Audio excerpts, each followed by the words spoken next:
మీకో విషయం తెలుసా? ఆన్‌లైన్‌లో మీ చాయిస్‌కి తగినటువంటి ఫ్యాకల్టీలు లభిస్తున్నారు. నేను ఒకటే అంటాను.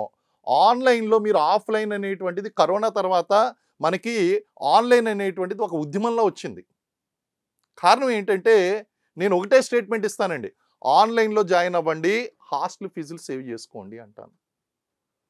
ఆన్‌లైన్‌లో జాయిన్ అవ్వడం వలన మీకేంటంటే క్వాలిటీ మీరు పూర్తిగా కన్విన్స్ అయ్యి, మీకు ఆ క్వాలిటీ ఉన్నటువంటి ఫ్యాకల్టీలు ఇప్పుడు ఏంటి అంటే ఏ కోచింగ్ ఇన్‌స్టిట్యూట్ గూడా మీకు మంచి ఫ్యాకల్టీల చేత చెప్పించలేకపోతున్నారు.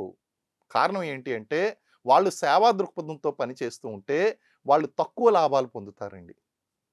అదే గనక కొంచెం కమర్షియల్‌గా పనిచేస్తే ఎక్కువ లాభాలొస్తాయి. కాబట్టి వాళ్ళు కమర్షియల్‌గా పనిజేయడానికి ఎక్కువగా మొగ్గు చూపుతారు తప్ప, సేవా దృక్పథంతో పనిజేయడానికి వాళ్ళు చూడరు కాబట్టి, చాయిసెస్ ఆఫ్ ఫ్యాకల్టీలనేటువంటి మీరు లిస్ట్ రాసుకోవాలి.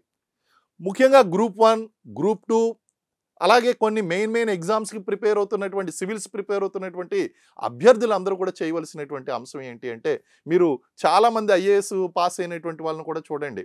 వాళ్ళేం జేస్తారు అంటే, ఎప్పుడు కూడా ఒక కోచింగ్ ఇన్‌స్టిట్యూట్ దగ్గర తీసుకోరు వాళ్ళు. ఆప్షనల్ ఎక్కడ బావుంది? జనరల్ స్టడీస్ ఎక్కడ బావుంది? లేకపోతే జనరల్ ఎస్సే అనేటువంటిది ఎక్కడ బాగా ఉంది?